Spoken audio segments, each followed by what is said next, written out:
स्वागत है तुम्हारा the culling games arc video के अंदर। जुजुत्सु काइसेन के हर एक फैन के वर्स्ट नाइटमेयर मतलब शिबुया इंसिडेंट आर्क के बाद ये आर्क आती है। शिबुया के खत्म होने के बाद और ये स्टार्ट होने से पहले एक तो छोटी मोटी आर्क है, मैंने कवर कर दी थी, वो ये रही वीडियो, लिंक इन डिस्क्रिप्शन। और आज हम शुरू करने वाले हैं the culling games and this is not the final part. देखो सिंपल जी, जो आर्क मैं आज कवर करने वाला हूँ उसका नाम है प्रिपरेशन आर्क और ये कलिंग गेम्स का एक पार्ट है। तो हाँ, हमारी कलिंग गेम्स यहीं से शुरू होती है विद जुजुत्सु काइसेन चैप्टर 144। इससे पहले क्या हुआ था मैंने ऑलरेडी कवर कर दिया था। ये चैप्टर शुरू होता है यहाँ पे मेगुमी इतोदोरी को बोल रहा होता है कि जो फेक गेटो है मतलब केंजाकू, वो एक नई चीज शुरू कर रहा है, इसका नाम है कलिंग गेम्स और ना चाहते हुए भी मेरी बहन उस गेम के अंदर इन्वॉल्व हो चुकी है, सो आई नीड योर हेल्प। और ये बात सुनते ही इतोदोरी को उसे दादू की याद आ जाती है। दादू ने बोला था you are a strong kid, help others. Itadori Megumi को रिप्लाई दे उससे पहले वो यूटा को ये बोलता है कि सुकुना कुछ ना कुछ तो प्लॉट कर रहा है मेगुमी के साथ। तो इस पॉइंट पे सुकुना 15 फिंगर्स पे है, बट अगर मेरे को अभी के अभी एक साथ 5 फिंगर खिला दिए जाए तो सुकुना अवेक नहीं होगा, चांस है ही नहीं, मैं कंट्रोल कर लूंगा उसको। बट स्टिल अगर सुकुना अवेक होता है तो Yuta senpai do not hesitate to kill me. Yuta इस बात पे एग्री कर देता है और फिर यूजी पूछता है मेगुमी से उसका प्लान क्या है। वो बोलता है सबसे पहले हम जाएंगे जुजुत्सु हाई वापस से, क्योंकि वहां पे हमें मास्टर टेनगेन से सब कुछ चीजें पूछनी है। यही सब के हम गोजो सेंसेई को वापस कैसे अनसील करें, जो फेक गेटो है वो कौन है, उसका मोटिव क्या, कलिंग गेम्स ने होने का वाला, कलिंग गेम्स है क्या। मेगुमी यही बोलता है कि उसके हिसाब से इन सारे क्वेश्चन के जवाब सिर्फ और सिर्फ टेनगेन के पास ही हो सकते हैं। तो यूजी बोलता है मे बी यूकी को पता हो, और मेगुमी बोलता है एक्चुअली में ये प्लान उनका ही प्लान है। बट दिक्कत है कि जुजुत्सु हाई के अंदर टेनगेन कहीं पे छुपी हुई है। हाँ, इफ यू डोंट नो, टेनगेन लड़का नहीं लड़की है। हाँ, ये चीज एक लड़की है। इतोदोरी पूछता है कि वो जुजुत्सु हाई के अंदर छुपी क्यों हुई है। अभी के लिए मेगुमी ये बोल देता है कि हायर अप से कांटेक्ट अवॉइड करने के लिए। अब इन लोगों को टेनगेन के पास जाना है, पर जाने के लिए इन्हें पता लगाना पड़ेगा कि टेनगेन एक्चुअली में छुपा कहाँ हुआ है, कहाँ हुई है, और वो ढूंढने वाला काम ही काफी मुश्किल है। तो मैं ऐसी कुछ जगह मान लूं जहाँ पे बहुत सारे दरवाजे लाइक 1000 ऑफ डोर्स, और उनमें से सिर्फ कोई एक डोर है जो टेनगेन के पास लेके जाएगा इन लोगों को। सो इनको इतने सारे डोर में से एक परफेक्ट डोर ही चूज करना है। टेनगेन की बातें आगे बढ़े उससे पहले इतोदोरी मेगुमी से पूछता है कि मेरे को बस इतना बता दे कि नोबारा कैसी है, उसका क्या हुआ। और मेगुमी कुछ जवाब नहीं देता और यूजी समझ जाता है कि वो नहीं रही। देखो किसी कैरेक्टर के पूछ जाने पे कैरेक्टर जब चुप रहता है तो ये बोला जाता है कि वो मर चुका है इसलिए बात नहीं कर रहे हैं, but there is no surety. मैं ऐसा इसलिए बोल रहा हूँ, जुजुत्सु काइसेन कम्युनिटी के अंदर बहुत सारे लोग अब भी मानते हैं कि नोबारा जिंदा है, वो छुपी हुई है कहीं ना कहीं। वीडियो में आगे बढ़ने से पहले मैं तुम्हें इंट्रोड्यूस करना चाहूंगा आज के स्पॉन्सर के साथ, जो कि है एक ऐप जिसको तुम अपने फोन में चलाना है और थोड़ा पैसा बनाना है, और उस ऐप का नाम है हनीगेन। हनीगेन एक ऐप है जिसको तुम अपना इंटरनेट थोड़ा सा भाड़े पे देते हो और उसके बदले वो तुम्हें थोड़ा कैश देता है। देखो मैं एक चीज पहले बता दूं, हनीगेन सोना चांदी नहीं देता, बट हनीगेन से तुम इतना जरूर निकाल सकते हो कि तुम आराम से नेटफ्लिक्स, स्पॉटिफाई या क्रंची रोल जिसमें तुम एनिमे देखते हो उसका सब्सक्रिप्शन निकाल सकते हो मंथली। हनीगेन पे आईडी बनाने बहुत ईजी है, गूगल या फेसबुक किसी भी बना सकते हो। और सिक्योरिटी को चिंता करो मत, Honeygain is trusted and secured. Honeygain just gonna monitor your web just like Google. Honeygain को इंस्टॉल करो, बैकग्राउंड में चलने दो और वो तुम्हारे लिए कैश बनाता रहेगा। तुम अपने फैमिली और फ्रेंड को शेयर कर सकते हो और उनके अनकाने से तुम्हें भी थोड़ा कैश मिलेगा। बोले तो मुनाफा ही मुनाफा, बट स्टार्ट करते ही कुछ चाहिए होता है ना। तो मैं तुम्हें देता हूँ $5 शुरू करते ही। डिस्क्रिप्शन खोलो, वहां से हनीगेन डाउनलोड करो और जब तुम साइन अप करोगे तब कोड यूज करना व्यूक। उससे तुम्हारा हनीगेन का अकाउंट $0 नहीं बल्कि $5 से शुरू होएगा। So you already have something to start with. So Honeygain install करो और पैसिव इनकम कमाना शुरू करो। डाउनलोड करने का लिंक डिस्क्रिप्शन और पिन कमेंट के अंदर है और कोड व्यूक। ये लोग वापस आते हैं टेनगेन को ढूंढने की बातों पे, और यहीं पे इनके बीच में एंट्री मारता है हमारा चोसो, जो बोलता है कि उसको पता है कि करेक्ट डोर कौन सा है। तो ये लोग चोसो को लेकर अपने हाइडआउट पे जाते हैं। यहाँ पे यूकी और माकी है और उसकी हालत कुछ ऐसी है इस टाइम। जोको ने जो घाव दिए थे उससे माकी ने सर्वाइव तो कर लिया, बट उसके फेस और हाथ की स्किन जल चुकी है। इवन रिवर्स कर्स को यूज करके भी चीजें हील नहीं हो पाई। आगे चोसो एक्सप्लेन करता है कि उसे कैसे पता है परफेक्ट डोर कौन सा है। वो ये बताता है कि जो परफेक्ट डोर है उससे लेके जो टॉम्ब है जहां पे टेनगेन रहता है, उस रास्ते के बीच में एक वेयर हाउस आता है जहाँ पे इसके भाई लोग हैं, मतलब रिमेनिंग वही डेथ वूम पेंटिंग्स। चोसो उनको सेंस कर सकता है जिसके थ्रू वो करेक्ट डोर के बारे में बता सकते हैं इनको। So they have the location of Tengen, but यहाँ माकी बोलती है एक सेकंड, बट ये है कौन। ये पूछते ही यूकी, यूटा और मेगुमी इज लाइक अबे हाँ ये है कौन। चोसो के बारे में सिर्फ यूजी को पता है और यूजी नहीं बोल सकता ये चीज कि इसने मुझे पहले मारने की कोशिश करी थी। तो यूजी ये बोल देता है कि अभी के लिए इसको मेरा बड़ा भाई मान लो। जो सुन के चोसो बहुत खुशी भी होता है और शौक में भी होता है, बिकॉज यूजी ने उससे पहले कभी भी भाई नहीं बोला था, बड़ा भाई नहीं बोला था। अब हमारी पार्टी आती है टेनगेन को मिलने और साइड और मिल चुका है। ये सब लोग जो टेनगेन के और पास जा रहे होते हैं तब यूजी को फ्लोर के ऊपर थोड़ा ब्लड दिखता है। तो यूजी बोलता है ब्लड पड़ा हुआ है, क्या हुआ था। तो यूकी बोलते है कि 11 साल पहले कुछ हुआ था जिसने सब कुछ बदल दिया। और यहाँ पे हमें फोटो दिखाई जाती है टोजी की। तो हाँ, टोजी ने जो खून खराबा करा था वो 11 साल पहले हुआ था और उसी का शायद ब्लड वगैरह पड़ा हुआ है वहाँ पे। बेचारे टेनगेन के घर में साफ सफाई नहीं है। अब इनके सामने टनल होती है और टनल के उस पार टेनगेन है। टनल क्रॉस करते हैं और देखते हैं there is nothing. It is complete void. ये सारे कंफ्यूज कि हाँ तो कुछ भी नहीं है भाई, इनमें से किसी को भी कुछ भी समझ नहीं आ रहा, बट यूगी को समझ आ जाता है कि शायद से टेनगन का जो घर है, जो उसकी श्राइन है, वो हमें रिजेक्ट कर रही है या फिर सिर्फ उसको ही रिजेक्ट कर रही है। टेनगन मिला नहीं और मेगुमी की बहन के पास ज्यादा टाइम है नहीं, तो लोग ये डिसाइड करते हैं वापस चलते हैं, कुछ और प्लान बनाते हैं। अब जैसे जा रहे होते हैं पीछे से आवाज आती है living so soon, it's a pleasure meeting you, child of the Zenin Michizane's descendant, death painting womb and Sukuna's vessel, and there we have our Lord Tengen. Chapter 145। ये चैप्टर शुरू था यूकी बोलती है ओए तूने सबको बोला हेलो, मुझे नहीं बोलेगा तू, बोलेगी तू हेलो। टेनगन बोलते हैं हम लोग पहली बार थोड़ा मिल रहे हैं। टेनगन ने इतोरी को बोला सुकुनाज वेसल, माकी और Megumi Zenin clan, Choso death painting womb. But Michizane descendant कौन है साला? वो है यूटा। आई नो यूटा का ये क्लैन नहीं है, बट एक क्लैन था मिचिजाने जिससे यूटा क्लैन डिवाइड होकर बना है, मतलब एक क्लैन से बहुत सारे क्लैन बने और उनमें से एक यूटा क्लैन था। टेनगन से मिलते यूकी पहला सवाल ये पूछते कि तेरी श्राइन ने हमें रिजेक्ट क्यों करा। टेनगन बोलते हैं कि उसको नहीं पता कि तुम लोग केंजाकू के साथ अलाइन हो या नहीं हो, आफ्टर ऑल वो एक ह्यूमन हार्ट को नहीं देख सकते। ये बात सुनते यूकी बोलते हैं सही ने केंजाकू कौन है। इस पॉइंट पे फाइनली टेनगन रिवील करते हैं कि गेटो की बॉडी के अंदर जो सॉर्सरर है उसका नाम है केंजाकू। ये बात सुनते यूकी बोलता है मास्टर टेनगन आप इतना अजीब क्यों दिखते हो? एंड मेगुमी इज लाइक अबे काम की बात कर ले यार। टेनगन ये बताता है कि वो इमोर्टल तो है बट उस पे एजिंग का प्रोसेस चलता रहता है। आगे वो ये बताता है कि अगर तुम 500 साल जी ले तुम भी मेरी तरह ऐसे दिखोगे, मतलब अगर कोई इंसान 500 साल जी ले तो वो ऐसे दिखेगा अजीब सा क्रीचर ना। इसके बाद जो टेनगन बताती है ना वो बड़ा अजीब है, लाइक समझ ही नहीं क्या बोला इसने, जितना है समझाता हूं उतना। टेनगन ये बताते हैं कि 11 साल पहले मेरा स्टार प्लाज्मा वेसल से मर्ज नहीं हो पाया था, वो फेल हो गया था। सो उस वजह से इसकी एजिंग एक्सेलरेट हुई and now the world become my self.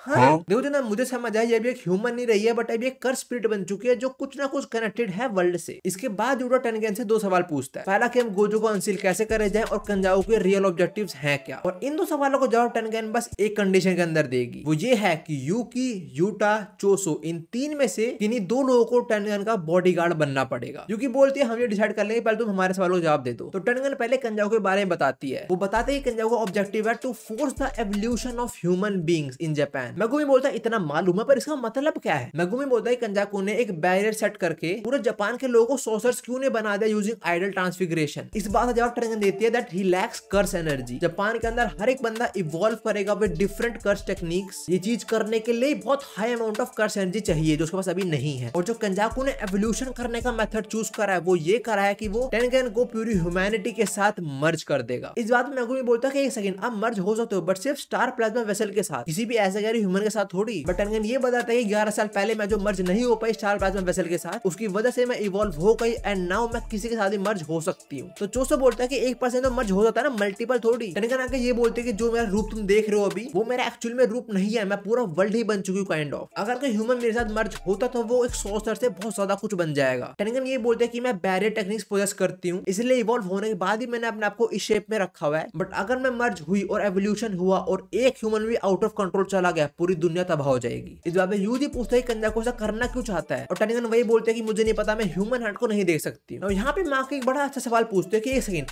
अगर आप रिफ्यूज कर तो मर्ज होने से फिर, और टेनगन बताते हैं कि यही सबसे बड़ी दिक्कत है। जो 11 साल पहले इवॉल्व हुई उसके अंदर एक ह्यूमन से ज्यादा एक कर्स स्पिरिट बन चुकी है एंड केंजाकू इस टाइम एक बंदे की बॉडी के अंदर है जिसका नाम है गेटो, और वो बंदा कर्स मैनिपुलेशन कर सकता है। ये बात सुनते सब शौक में सबको समझ आ गई ये सारा का सारा केंजाकू का प्लान था इतने लंबे टाइम से। और हाँ अभी तो कुछ भी रिवील नहीं हुआ, बहुत कुछ रिवील होना बाकी है। टेनगन यही बताता है कि Kenjaku second most powerful barrier user है आफ्टर मी, और वो कर्स मैनिपुलेशन भी कर सकता है। इसलिए टेनगन को चिंता है कि अगर वो सामने केंजाकू आ गया वो तो 1 सेकंड में तो खा जाएगा। इसके बाद टेनगन हमें केंजाकू के प्लान के बारे में थोड़ी और बताती है, जैसे कि सबसे पहले उसने प्रिवेंट करा स्टार प्लाज्मा वेसल का उससे मर्ज होने से, मतलब इनडायरेक्टली केंजाकू ने फोर्स एवोल्यूशन करवाया टेनगन का। फिर उसने कंट्रोल पाया कर्स मैनिपुलेशन पे यूजिंग गेटो, और टेनगन को ये भी पता है कि सुकुना और केंजाकू कुछ ना कुछ तो प्लॉट कर रहे हैं, वो मिले हुए हैं। आगे टेनगन ये बताती है कि वो स्टार प्लाज्मा वेसल और 6 आई यूजर ये तीनों कनेक्टेड है बाय फेट। टेनगन ये बताता है कि केंजाकू ने पहले भी ट्राई करा है 5 6 आई यूजर को हराने की, बट हमेशा हारा है उनसे, उसके प्लान सक्सेसफुल नहीं हुए, इसलिए उसने ये वाला कांड करा, मतलब गोजो को सील करने वाला। But the most unexpected thing happened 11 years ago, जब टोजी जेनिन आया, एक फिजिकली गिफ्टेड बॉडी, साथ में एक ऐसा बंदा जिसने एस्केप कर दिया फ्रॉम कर्स एनर्जी। तो हाँ टोजी का ऐसा बंदा निकला जिसने काफी कुछ चेंज करा, और तभी एक लौंडा और आया जो कर्स मैनिपुलेशन मैनिपुलेशन यूज कर सकता था। टेंगन इस सब के अंदर ये बता रहे थे सब कुछ कनेक्टेड था बाय फेट, मतलब जैसे चीजें चल रही थी उनको वैसे चलना था, बट इन दो महाशयों ने सब कुछ चेंज कर दिया। तो मेगुमी से बात पूछता है कि सब ठीक है पर ये बताओ कलिंग गेम्स हो क्यों रहे हैं, और टेंगन रिवील करता है कि कलिंग गेम्स के होने का बस और बस एक रीजन है, वो यही है to collect as much as curse energy as Kenjaku can. देखो कलिंग गेम ना जापान के कुछ रिस्ट्रिक्टेड एरिया के अंदर होने वाले बहुत सारी कॉलोनीज के अंदर, और जहां कहीं भी सॉर्सरर्स लड़ते हैं उनके लड़ने से उनके हर एक अटैक के अंदर थोड़ी कर्स एनर्जी लीक होती है। तुम्हारे माइंड में भी सवाल है कि इस टाइम इतने सारे सॉर्सरर्स तो प्रेजेंट भी नहीं है जो लड़ाई करेंगे, बट हे पे कंजाकू फिर से बाजी मार लेता है। वो पिछले 1000 सालों से जिंदा है, उसने बहुत काम करे 1000 सालों के अंदर। बेसिकली पिछले 1000 सालों के अंदर उसने बहुत सारे बाइंडिंग वाउस बनाए हैं बहुत से स्ट्रॉन्ग सॉर्सरर्स के साथ। कंजाकू ने उन सारे पुराने सॉर्सरर्स को ये बोला था कि मैं तुम्हें वापस से जिंदा कर दूंगा, बट तुम्हें मेरे कलिंग गेम्स का पार्ट बनना पड़ेगा, जो कि हो रहा है अब। सीजन 2 के एंड में कंजाकू ने यही कहा था। जैसे यूजी ने सुकुना की फिंगर खा ली थी और इस टाइम सुकुना का वेसल बना हुआ है, वो ऐसे काफी सारे लोग हैं जो ऐसे एंशिएंट सॉर्सरर के वेसल बने हुए इस टाइम, और ये सब कुछ कंजाकू की प्लानिंग थी। और साथ में सीजन 2 के लास्ट एपिसोड के अंदर कंजाकू ने कुछ सॉर्सरर्स को अवेकन भी करा है, मतलब कुछ लोगों का brain as a sorcerer activate करा है। सो हमारे पास ये पुराने सॉर्सरर, कुछ नए अवेकन हुए वो सॉर्सरर, और कुछ वो जो एंशिएंट टाइम के सॉर्सरर हैं। तो अब सॉर्सरर तो भर चुके हैं हमारे पास। और साथ में कंजाकू ने यहाँ पे एक कांड और करा है, वो कांड ये है कि वो खुद गेम मास्टर नहीं बना है कलिंग गेम्स का। अगर कंजाकू तुम मार भी दोगे इसके अंदर तो भी गेम खत्म नहीं होने वाली। टेंगन के थ्रू हमें पता लग चुका कि कंजाकू कौन है, उसके प्लान क्या है और कलिंग गेम्स क्या है। बट अब आता है मेन पार्ट, गोजो को अनसील कैसा करा जाए, जो मेगुमी पूछता है। और टेंगन ये बोलता है पहले मुझे बताओ कौन दो लोग रुकने वाले हैं। रुकने वाले लोग हैं यूकी और चोसो। चोसो का रीजन यही है कि मैं अपने बाकी बचे हुए भाइयों को प्रोटेक्ट करूंगा और मुझे कंजाकू से भी थोड़ा हिसाब निपटाना है, और यूकी का रीजन है कि मुझे थोड़ी और बातें करनी है टेंगन के साथ। तो डील डन। और अब टेंगन बताएगी गोजो को अनसील कैसा करा जाए। टेंगन हवा में कहीं हाथ देता है और एक बॉक्स निकालता है और उसे वो बोलता है the back of prison RAM. Back of prison RAM किसी घर के बैक गेट की तरह ही है। कंजाकू के पास फ्रंट गेट तो था बट उसे कभी बैक गेट नहीं मिला, और उससे पहले टेंगन ने बैक गेट को एक्वायर कर लिया। तो यूजी बोलता है मतलब इसको यूज करके हम गोल्ड सेंसर को निकाल सकते हैं। टेंगन बोलती है नहीं, दिक्कत है कि जिसके पास फ्रंट गेट है सिर्फ वही बैक गेट को खोल सकता है, बट हम बैक गेट को तोड़ सकते हैं और बैक गेट टूट सकता है। उसे तोड़ने के लिए दो चीज चाहिए होती है, दो में से कोई भी एक चलेगा। पहली चीज the inverted spears of heaven, जिससे कोई भी कर्स टेक्निक नलिफाई हो जाती है, और दूसरा ब्लैक रोब जो कर्स टेक्निक के अंदर छेड़छाड़ करता है, मतलब नलिफाई कर देता है। तो हमारे पास दो ऑप्शन थे। Why थे? बिकॉज टेंगन खुद ही बताता है कि 11 साल पहले गोजो ने ही इन्वर्टेड स्पीयर्स ऑफ हेवन को डिस्ट्रॉय कर दिया था, और लिटरली 1 साल पहले गोजो ने सारे के सारे ब्लैक रोब को भी डिस्ट्रॉय कर दिया। गोजो ने अपने पैर पे ही कुल्हाड़ी मार ली, इसलिए उड़ता तीर में लेना। और तुम्हें पता है यूटा ओवरसीज क्यों गया था? वो ये बताता कि मैं अफ्रीका गया था ब्लैक रोब्स को ढूंढने, जो मुझे नहीं मिली वहां भी। सो गोजो केस तो बंद करो, बट स्टिल हमारे पास एक तरीका और बचा है, और वो है थ्रू एक प्लेयर जो एक्चुअली में 1000 साल पुराना है, और उसका नाम है एंजल। और जो एंजल है इसकी कर्स टेक्निक है ही यही कि किसी की भी कर्स टेक्निक को नलिफाई कर देता है एक्चुअली में, हमारी लड़की बॉडी के अंदर है। चैप्टर 146। और हम वैसे इस टाइम तक कलिंग गेम स्टार्ट हो चुकी है। मेगुमी टेंगन से एंजल की लोकेशन पूछता है, टेंगन उसकी लोकेशन बता देते हैं, और उसके बाद मेगुमी पूछते हैं कि जो कलिंग गेम्स है कितने टाइम चले गए, और टेंगन बोलते हैं कि वैसे तो गेम पे डिपेंड करता है बट 2 महीने मान लो चलो। अब इसके बाद आता है one of the most important part of culling games, culling game rules, जो खुद हमें टेंगन समझाने वाली है। पहला रूल, एक कर्स टेक्निक प्लेयर जब अवेकन हो जाए तो उसको विद इन 19 डेज के अंदर अपना पार्टिसिपेशन डिक्लेयर करना है कलिंग गेम्स के अंदर, किसी भी कॉलोनी के अंदर एंटर कर। दूसरा रूल, अगर कोई भी प्रीवियस रूल मतलब पहला रूल फॉलो नहीं करेगा तो उसकी कर्स टेक्निक रिमूव हो जाएगी, एंड कर्स टेक्निक रिमूव होना मतलब मौत। बट यहाँ में हमारे पास एक एक्सेप्शन है, जो कि है मार्क, जिसके अंदर कर्स एनर्जी है ही नहीं। वो एज अ प्लेयर तो काउंट हो ही कलिंग गेम्स के अंदर, बट उसमें ये वाला रूल अप्लाई नहीं होगा तो बट कोई रिस्क नहीं होगा, उसके बाद कोई कर्स टेक्निक है ही नहीं। थर्ड रूल, अगर कोई नॉन प्लेयर है बट वो किसी कॉलोनी के अंदर एंटर कर चुका है तो वो भी पार्टिसिपेट कर रहा है कलिंग गेम्स के अंदर। तो यूजी पूछता है कि अच्छा उन लोगों का जो पहले से कॉलोनी के अंदर प्रेजेंट है, टेंगन बोलते हैं कि उन्हें एक चांस मिल जाएगा एग्जिट करने का। फोर्थ रूल, तुम्हें कलिंग गेम्स के अंदर पॉइंट मिलेंगे दूसरे लोग की जान लेके। फिफ्थ रूल, जो तुम्हें पॉइंट्स मिलेंगे वो गेम मास्टर डिसाइड करेगा, अगर तुमने सॉर्सर को मारा है तो 5 पॉइंट, और कोई नॉन सॉर्सर है तो 1 पॉइंट। और हर एक कलिंग गेम्स प्लेयर को उसका अपना पर्सनल कोगामी मिलेगा, जो गेम मास्टर है उसका नाम है कोगाने। सिक्स्थ रूल, अगर किसी प्लेयर ने 100 पॉइंट्स इकट्ठे कर लिए उसके लाइफ के पॉइंट्स को हटा के तो वो गेम के अंदर कोई नया रूल को ऐड कर सकता है। ये सुन के लोग थोड़े उदास हो जाते हैं, बिकॉज दे वांटेड कि किसी रूल को सबट्रैक्ट कर पाए। पर मेगुमी बोलता है कि हम कोई नया रूल बना सकते तो किसी पुराने रूल को कॉन्ट्राडिक्ट कर दे। और 7th रूल ही ये रूल है कि कोई नया रूल ऐड हो उससे पहले कोगामी मतलब हमारा गेम मास्टर चेक करेगा कि ये वाला रूल किसी पास्ट रूल को कॉन्ट्रडिक्ट तो नहीं कर रहा। इसका मतलब ना ये कोई पुराना रूल को हटा सकते, ना ये कोई नया रूल ऐसा ऐड कर सकते जिससे कोई पुराना रूल कॉन्ट्रडिक्ट हो जाए। लगे पड़े इनके तो। अब हमारा 8th रूल ये है कि किसी भी प्लेयर के अगर 19 डेज तक पॉइंट सेम रहे, मतलब उसने 19 डेज तक किसी को भी नहीं मारा, तो उसकी कर सकनी रिमूव हो जाएगी, मतलब वो मारा जाए। जो सुनकर यूजी थोड़ा सैड हो जाता है बिकॉज उसको फिर से लोगों को मारना पड़ेगा। But Megumi have some plans. So now सब कुछ सेट हो चुका है। यूकी और चोसो मास्टर टनगन को डिफेंड करने वाले, माकी जाने वाले जेनिन क्लैन के अंदर कर्स ऑब्जेक्ट को कलेक्ट करने जो कम आए फाइट्स के अंदर। देखो जब गोजो सील हुआ था ना, तब कामो और जेनिन क्लैन ने जो सारे भी कर्स ऑब्जेक्ट थे जुजुत्सु हाई के अंदर वो अपनी अपनी जगह रख लिए थे। और अभी यूजी को पता लगता है कि जो नया जेनिन का लीडर है वो उसका ही दोस्त मेगुमी है। अब सब लोगों का काम डिसाइड हो चुका है, बट माकी इससे पहले जेनिन क्लैन में वापस जाए वो जुजो की वर्कशॉप की लोकेशन पूछती है। अरे ये लौंडा यार। जूटो भी अपना रोल शेयर करता है कि वो किसी कॉलोनी के अंदर पार्टिसिपेट करेगा और जितनी इन्फॉर्मेशन हो सके उतनी शेयर करेगा इन लोगों को। जूटो यही बोलता है कि वो किसी दूर कॉलोनी में पार्टिसिपेट करेगा ताकि इन लोगों को एक दूसरे में ना भिड़ना पड़े। बट तभी टनगन बताते हैं कि हर एक कॉलोनी के आसपास एक बैरियर है जिसके थ्रू तुम एक दूसरे फोन में बात नहीं कर पाओगे। अब दिक्कत सारी ये है कि यूजी ने जूटो को बोला था कि अगर मैं सुकुना बन जाऊं मुझे मार देना, और अगर वो गलती बन गया तो जूटो को पता क्या चलेगा इस बारे में। तो मेगुमी यूजी को बोलता है कोई दिक्कत नहीं, अगर तू सुकुना बन गया और तू मुझे मार देगा तो तू उसके बाद तो खुद भी मर जाएगी। और यूजी बोलता है अबे साले तेरे को बचाने के लिए सब कर रहा हूं मैं। हां ऑफ कोर्स मेगुमी मजाक में बोल रहा हूं। सबके प्लान सेट है except for Yuji and Megumi, और इनका प्लान है एक 3rd ईयर के सस्पेंडेड स्टूडेंट को अपने ग्रुप में इकट्ठा करने का जिसका नाम है हकारी। यस तुम लोग जो स्ट्रीम में हकारी डांस करवाते रहते हो वो इसी आर्क के अंदर आता है लौंडा किंजी हकारी। यूजी ऐसे पूछता है कि हकारी है कौन, क्या स्ट्रॉन्ग है बहुत। जूटा बोलता है वो ठीक है पर जब वो मूड में आ जाए वो मुझे तक कूट सकता है। इनकी बातें फाइनली खत्म होते सारे अपने प्लान पे निकल जाते हैं। यूजी जाने से पहले चोसो को थैंक यू बोलता है। चोसो बोलता है भाई मरियो मत प्लीज। यूजी चोसो को ऐसा भाई ट्रीट कर रहा है ये फील करके चोसो रोने शुरू कर देता है। अब हमें दिखाया जाता है एक डिफरेंट सीन जहाँ पे कुछ लोग बैठ के एक कॉमेडी शो एंजॉय कर रहे हैं और ये कॉमेडी शो चल रहा है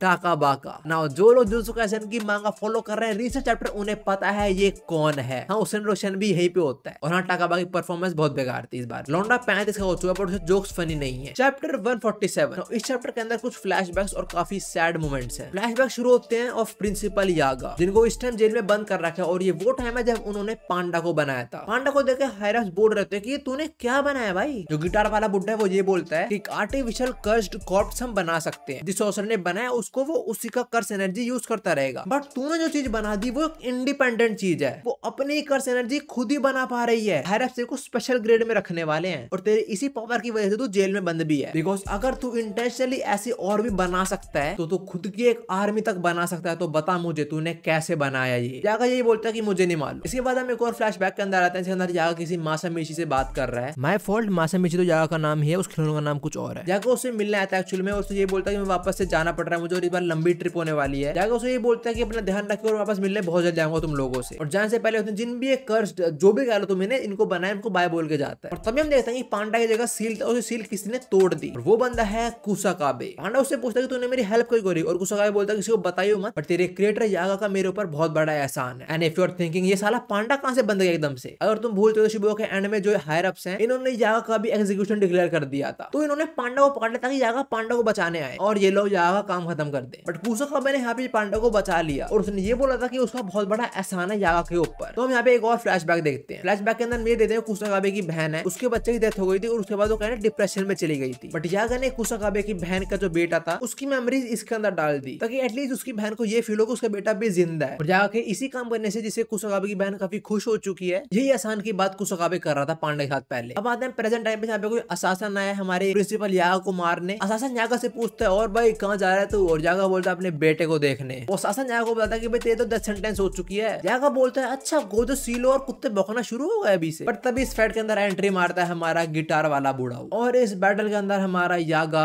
मर जाता है। हाँ गिटार वाले बूढ़ा ने मार दिया। यागा ऑलमोस्ट मरने वाला होता है, फिर वो ये चीज रिवील करता है। वो बोलता है पहले हम सोल इन्फॉर्मेशन रेप्लिकेट करते हैं फ्रॉम फिजिकल इन्फॉर्मेशन, उसके बाद हम ये इन्फॉर्मेशन एक लाश के अंदर भरते हैं, एक कर्स्ड लाश के अंदर। बट एक काफी नहीं होता, इसलिए मैं चीज को वापस से 2 बार रिपीट करता था कि 3 सोल बन जाए और उन 3 में से कोई एक स्टेबलाइज कर जाती है जो खुद की सेल्फ अवेयरनेस को राइज कर लेती है और 3 महीने के अंदर खुद ही कर्स एनर्जी को सस्टेन करना उन्हें आ जाता है। और इसी बीच हम देखते हैं कि पांडा भागा भागा यहीं पे आ रहा होता है। ये बात सुनकर जो हमारा बूढ़ा हुआ वो ये बोलता है तू मुझे अब क्यों बता रहे चीजें, अगर तू पहली चीज बताया तो तेरे को एग्जीक्यूट नहीं करा जाता। और यागा मरने से पहले बोलता है ये एक कर्स है, ये एक कर्स है जो मैं तेरे को दे रहा हूँ।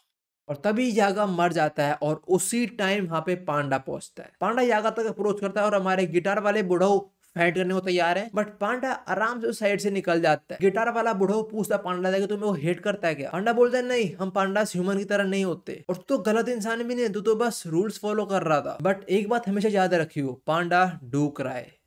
चैप्टर 148 और इसके बाद शुरू होती है one of the best arc I can say, Zenin clan execution arc. देखो ऑफिशियल आर्क का नाम तो नहीं है, ये मैं ही दे रहा हूँ, बट इसके अंदर हम देखने वाले हैं माकी को एज अ बीस्ट। वो पूरे के पूरे ज़ेनिन क्लैन को खत्म कर देगी। शुरू करी जाए। सो माकी ज़ेनिन क्लैन के अंदर वापस आई है कर्स ऑब्जेक्ट को इकट्ठा करने, और उसका स्वागत हमारा नाओया करता है और वो यही बोलता है कि अबे यार तेरे वुंड्स हील नहीं होंगे, तू कितनी गंदी लग रही है। माकी रिप्लाई करते बोलती है अच्छा तू औरतों के एस के अलावा उनका मुंह भी देखता है? नाओया बोलता है तू कर सकने यूज कर नहीं सकती ना, तू कर को देख सकती, तेरा मुंह अच्छा था वो खराब हो गया, तेरे पे बच्चा क्या है और तू क्यों आई यहाँ पे? माँ की कुछ जवाब नहीं देती, बस वो अपना चलती रहती है अंदर। इवन माँ की माँ भी उसे रोकती है, बट माँ की अपनी माँ को जवाब देती है और बोलती है मैं इस क्लैन के लीडर से परमिशन लेके आई हूँ यहाँ पे सारे कर्स ऑब्जेक्ट को लेने, और तुम्हें पता है लीडर कौन है नया हमारा, मेगुमी। अब इसके बाद हमें माँ के और मेगुमी को थोड़ा सीन दिखाया जाता है जहाँ पे माँ की कन्विंस करते हैं मेगुमी को कि वो बन जाए अगला लीडर। मेगुमी शुरू में मना ही कर रहा होता है, इवन एक पॉइंट ये बोलता है कि तुम ही बन जाओ ना, और माँ की ये बोलते हैं कि I am still not good enough. और माँ की थोड़ी और बातें सुन के मेगुमी डिसाइड कर लेता है कि वही अगला लीडर बनेगा। वापस आता है ज़ेनिन क्लैन के अंदर जहाँ पे माँ की माँ अब चिल्ला रही है उसके ऊपर कि यहाँ पे आगे मत जा। इवन वो ये तक बोलते हैं कि मुझे कभी तो प्राउड फील करा कि मैंने तुझे पैदा करा है, और माँ की कोई जवाब नहीं देती, वो बस चलती रहती है आगे। जहाँ पे सारे कर्स ऑब्जेक्ट स्टूडेंट माँ की वहाँ पहुंच जाते हैं, वो गेट खोलती है और अंदर देखती है उसके बाप बैठा हुआ है, और उसके बाप के पीछे खून भी पड़ा हुआ है, और वो खून है माँ की बहन का। माँ की बाप यही बोलता है कि मुझे पहले बता तुम लोग ये टूल्स वगैरह लेने आओगे, इसलिए मैंने उन्हें पहले डिस्पोज कर दिया। अब इसके बाद हमें एक बहुत इविल प्लान के बारे में पता लगता है जो ज़ेनिन क्लैन वालों ने बना है। जो हायर अप्स उन्होंने रिसेंटली 5 अनाउंसमेंट जो करी थी, उनके अंदर एक ये भी थी कि जो भी गोजो को अनसील करेगा वो भी क्राइम होएगा, मतलब वो क्रिमिनल होगा, उसने क्राइम करा है, और हमारे सॉर्सर्स की टीम वही करने की कोशिश कर रही है। तो नाओया और बाकी ज़ेन मेंबर का ये प्लान है कि वो मेगुमी, माकी और उसकी बहन तीनों को मार देंगे, और रीजन है कि वो गोजो को अनसील करने की कोशिश कर रहे थे, और माकी को मारने का काम खुद उसके बाप को सौंपा गया है। अब माकी और उसके बाप की फाइट शुरू होती है, इसके अंदर उसका बाप एक टेक्निक यूज करता है जो कंप्लीटली यूजलेस है। इधर वो एक सीक्रेट टेक्निक यूज करता है जिसका नाम है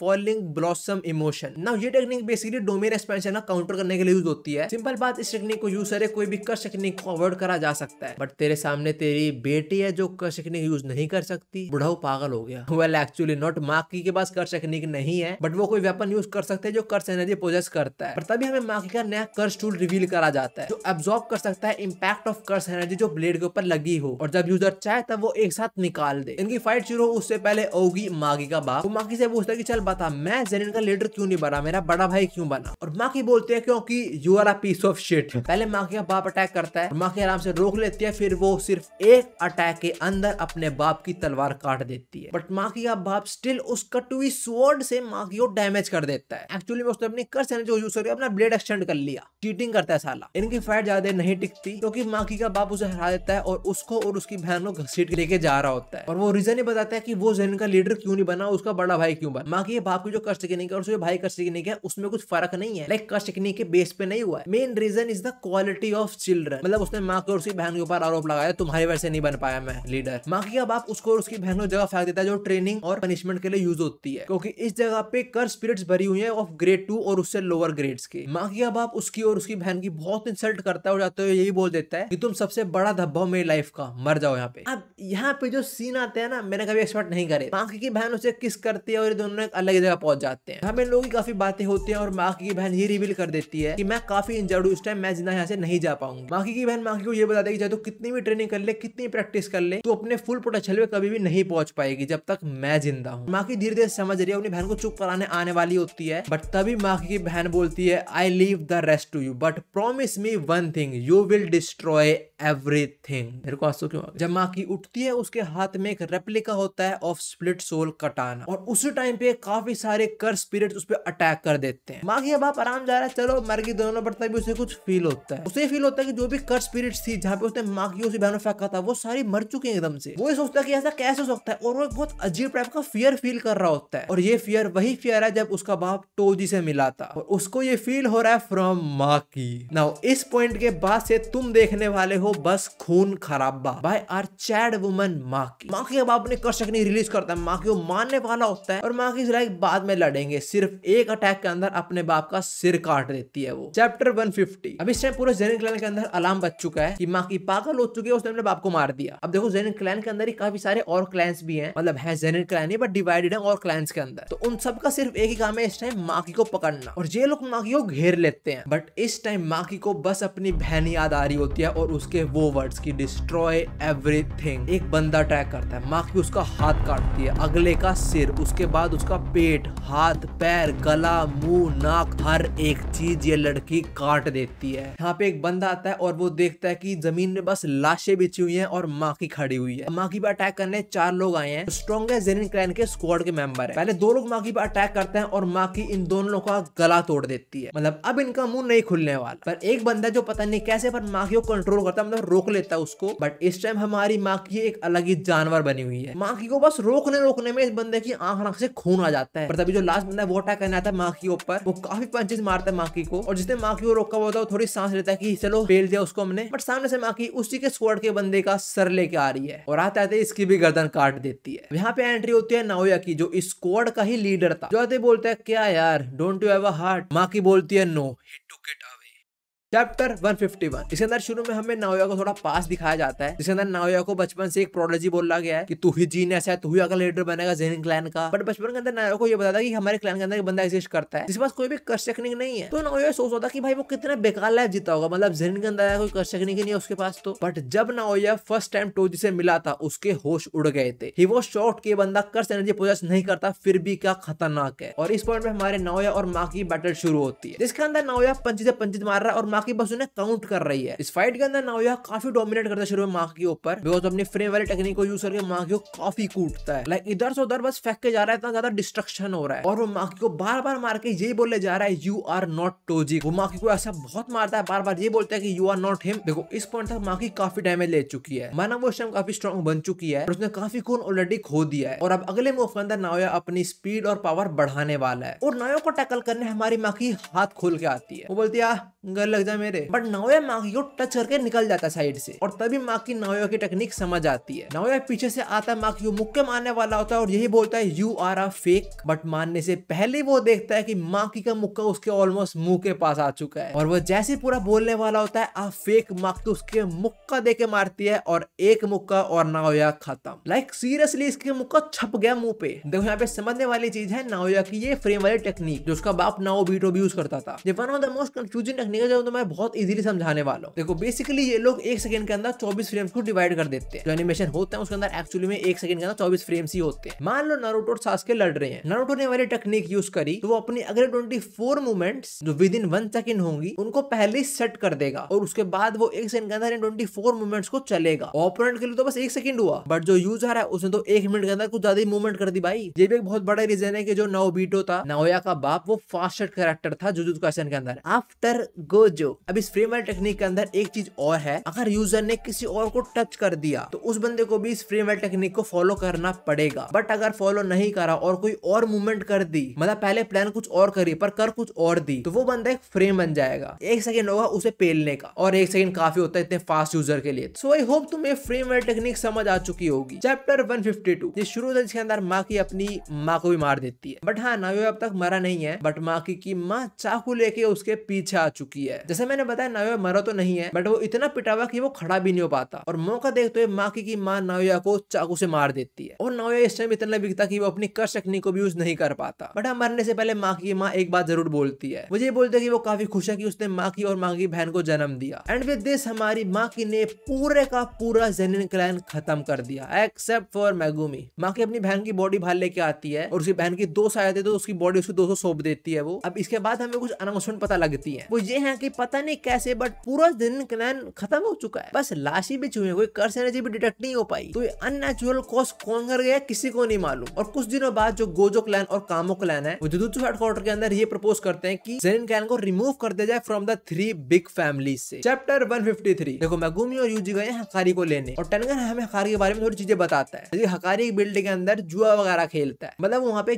मैचेस करवाता है। मेगुमी और यूजी वहाँ पे जा रहे होते हैं, पर जाने से पहले उन्हें कपड़े चेंज करने पड़ते हैं। अगर हकारी को पता लगा कि ये लोग जुजुत्सु हाई से आए हैं तो इन लोगों से बात ही नहीं करेगा वो। अब हकारी और जुजुत्सु हाई का क्या पास्ट है? वो पास्ट ये है कि जो हायर अप्स हैं उन्होंने सस्पेंड करा हुआ है हकारी को। यूजी थोड़ा और पूछता है हकारी के बारे में, तो मेगुमी बोलता है मुझे ज्यादा पता नहीं, बट सीनियर से बताया वो एक बुरा इंसान है। मेगुमी और यूजी उस बिल्डिंग के अंदर एंटर करते हैं जहाँ पे दो लोगों ने बोलते हैं बच्चों को खेलने की जगह नहीं, निकलो यहाँ से। एक बंदा मेगुमी को पंच करने वाला होता है, बिल्कुल उसे मुंह पे रोक लेता है और मेगुमी तो कोई डर में नहीं है भाई। वो बंदा पूछता है कि मुझे पहले बताते हो यहाँ के बारे में कैसे पता लगा, तो मेगुमी एक झूठ बोलता है कि मैंने पिछले महीने एक बंदे को मारा था, उससे पता लगा था। और मेगुमी ये बोलता है कि उसकी जगह मैं लड़ने आया हूँ। और तभी यहाँ का जो बॉस है उसकी कॉल आती है और बोलता है हाँ ठीक है लड़ सकते हो, बट तू नहीं तू। और मेगुमी बोलता भी है कि ठीक है यूजी फिट भी है लड़ने के अंदर। साथ में उनका बॉस यही बोलता है कि उन्हें मेगुमी पसंद नहीं आया, एक्चुअली में सीसीटीवी कैमरे से इन लोगों को देख रहा है, हकारी ही है वो। फाइट करनी है यूजी को, तो उसको इस फाइट के रूल बताए जाते हैं। पहला रूल भागना नहीं, और दूसरा रूल कोई भी कर्स टेक्निक यूज नहीं करनी। बिकॉज काफी सारे स्पेक्टेटर्स जो है मतलब व्यूअर्स जो है वो ह्यूमन से, वो सॉर्सर्स नहीं है, तो वो कर्स एनर्जी को नहीं देख सकते। तो यूजी फाइनली एरिना में एंटर करता है जहां वो देखता है फर्स्ट फ्लोर को तोड़ के लोग देख रहे हैं मैच, और फिर फाइटर्स का इंट्रोडक्शन करा जाता है। एक साइड पे हमारा यूजी तदोरी और दूसरी साइड पे है एक चलता फिरता पांडा। अब हमें फाइनली हकारी दिखाया जाता है जो इस फाइट को देख के बोलता है कि व्यूअर्स को मजा नहीं आ रहा, बिकॉज हकारी के हिसाब से ये बैटल पांडे जीतने वाला है। बट हमारे प्लान्स में ट्विस्ट होता है और ये मैच हमारा यूजी जीत जाता है। और तभी हकारी बंदे को कॉल करता है और उसको ये बोलता है कि यूजी को मेरे पास ले आओ। और ये बातें मेगुमी उस बंदे की शैडो से सुन रहा होता है। चैप्टर 154 पांडा और मेगुमी मिलते हैं, जिसके अंदर वो ये बात करते हैं बिल्डिंग के अंदर कैसे घुसे। नीचे जा नहीं सकते, आप कौन सा मेथड बचा? ऊपर वाला। पर पांडा बोलता है कि मैं ऊपर वाले गेट से एंटर कर ही नहीं पाता हूँ अंदर, मैं जब भी जाता हूँ मैं खुद ही वापस रिपेल हो जाता हूँ। बट पांडा और मेगुमी कुछ प्लान बनाते हैं कि हम अंदर तो जाएंगे बिल्डिंग के। और हाँ, इस पॉइंट पे इतादोरी बस एक दरवाजा दूर ही होता है हकारी से, और दूसरी जगह पांडा और मेगुमी शुरू हो चुके हैं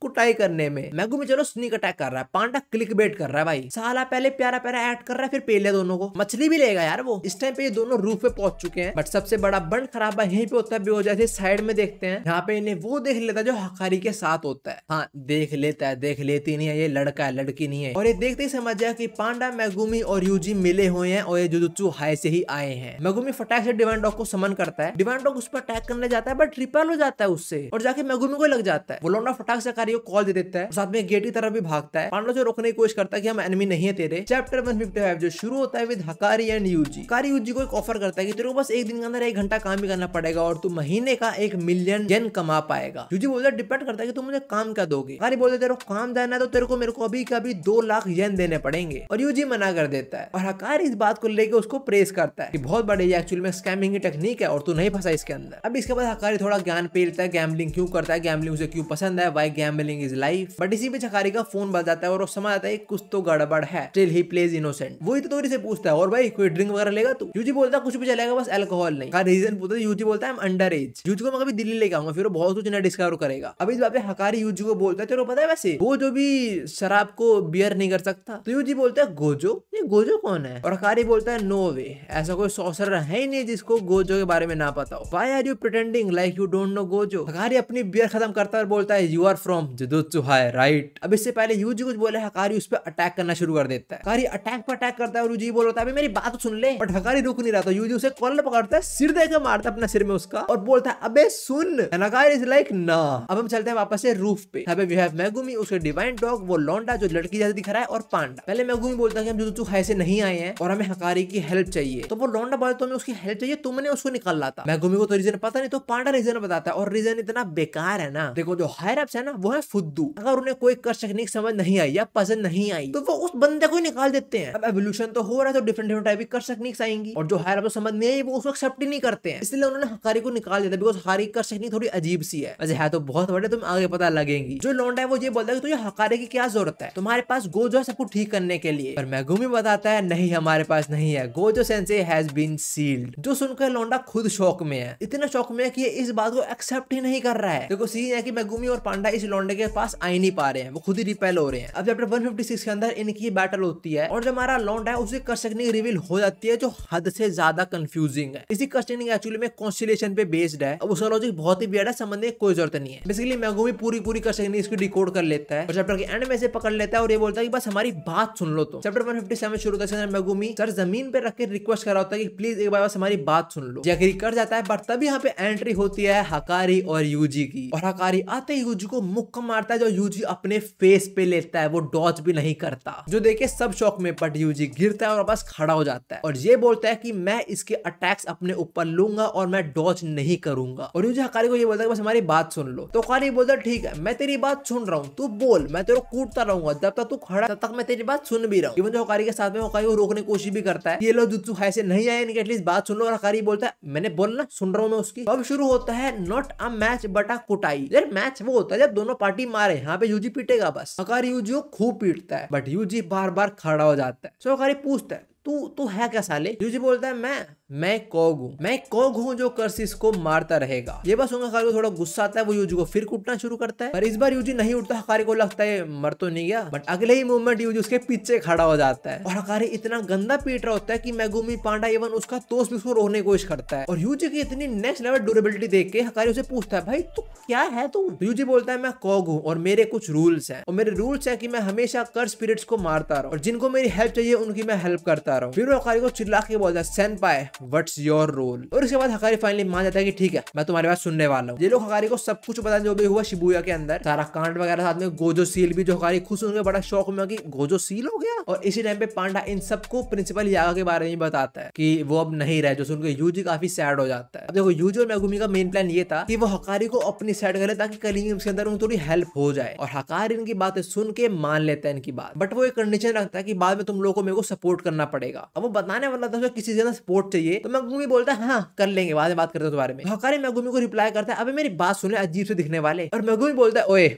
मैं ज़ेनिन क्लैन का लीडर हूँ, ठीक है। जो सुनकर हकारी शौक में उसे रियलाइज हो जाता है कि अगर उसकी साइड एक क्लैन का लीडर ही आ गया तो उसके लिए कुछ काम करना बड़ा इजी हो सकता है। उसको क्या करना है वो नहीं पता वैसे अभी, बट इन लोगों को पता नहीं कि एक्चुअली में कल होने का वाला है। बेसिकली जो माकी वाला सीन है वही कल होता है। ये सारे लोग यही बोलते तभी कलिंग गेम्स का मास्टर कोगाने इनको कुछ बताने आता है। वो ये बताता है कि एक नया रूल ऐड हो चुका है। नया रूल ऐड ये हुआ कि कोई भी प्लेयर किसी और प्लेयर का नाम, उनके पॉइंट्स और वो किस कॉलोनी के अंदर है वो देख सकता है। और ये रूल ऐड कराया है काशिमो ने। यस, काशिमो की एंट्री हो चुकी है और वो हंट कर रहा है सुकुना को। देखो यहाँ पे एक बहुत वियर्ड चीज हुई है, इनमें से किसी ने भी अभी अपना कलिंग गेम्स के अंदर पार्टिसिपेशन अनाउंस नहीं करा है। तो गेम मास्टर कोगाने यहाँ पे आया क्यों अबे? फिर वो यहाँ पे किसको बताने आया नए रूल के बारे में? तो ये लोग पूछते हैं कि तू हमें बताने किसको आया, और वो बोलता है मैं यूजी को बताने आया हूँ यहाँ पे। तो मैं ये सोचता है कि तो बड़ा अजीब है, यूजी ने तो अपना पार्टिसिपेंट डिक्लेयर भी नहीं करा, तो कोगाने यूजी को प्लेयर क्यों मान रही है? यूजी ने तो नहीं करा, बट यूजी के अंदर कोई है ना। यस, हमारा किंग ऑफ कर्सिस सुकुना, वो एक प्लेयर कंसीडर हो रहा है। ये लोग इसी बात पे आते हैं कि शायद पास्ट में सुकुना ने भी कोई बातचीत करी हो केंजाकू के साथ में, इसलिए वो भी इस चीज का पार्ट बन चुका है। यानी हकारी और उसे तो उसको कुछ नहीं मालूम सुकुना कौन है। दे आर ब्लैंक, सुकुना ये क्या है? मेगुमी यहाँ पे कोगाने से पूछता है कि मुझे उन प्लेयर के नाम बताओ जिनके पॉइंट 100 से ज्यादा है इस टाइम, मतलब वो कोई नया रूल ऐड कर सकते हैं। और कोगाने इनके सामने दो नाम लेके आता है, पहला काशिमो और दूसरा हिगुरुमा, जो इस टाइम करंटली मांगा फॉलो कर रहे हैं लेटेस्ट चैप्टर पे, उन्हें पता है हमारे लॉयर भाई साहब के बारे में। अब इन लोगों को यहाँ पे ये प्लान बनता है कि ये हंट करने वाले हैं काशिमो और हमारे लॉयर भाई साहब। एंड विद दिस चैप्टर 158 खत्म होता है, साथ में कलिंग गेम्स प्रिपरेशन आर्क भी। आई डोंट नो एडिटिंग के बाद कितनी लंबी वीडियो बनेगी, बट अभी 2 घंटा 50 मिनट हो चुके हैं मुझे रिकॉर्डिंग करते हुए। करंटली इट्स 6 बजने वाले हैं सुबह के। कलिंग गेम शुरू हो रखे हैं, बट जो मेन कलिंग गेम्स आर्क होती है ना वो अब शुरू होएगी इसके बाद से। जैसे मैंने तुम्हें बताया कलिंग गेम्स के अंदर बहुत डिफरेंट कॉलोनीज हैं, सो हमारे प्लेयर्स कॉलोनीज के अंदर एंटर करेंगे और इसके बाद बस और बस फाइट्स ही हैं। डिफरेंट कॉलोनी की फाइट डिवाइड है इसके बाद बस, जो हम पार्ट 3 के अंदर कवर करेंगे, क्योंकि अभी के लिए बहुत हो चुका है। सो मिस आई होप तुम्हें कलिंग गेम्स का ये वाला पार्ट समझ आ चुका होगा पूरा, एंड आई होप तुम्हें वीडियो पसंद भी आई हो। इतनी देर तक बने रहने के लिए थैंक यू सो मच। मिलते हैं ऐसी और वीडियोस के अंदर। माता ने सी यू लेटर होता है भाई। सही में 3 घंटे होने वाले मैं रिकॉर्डिंग करते हुए।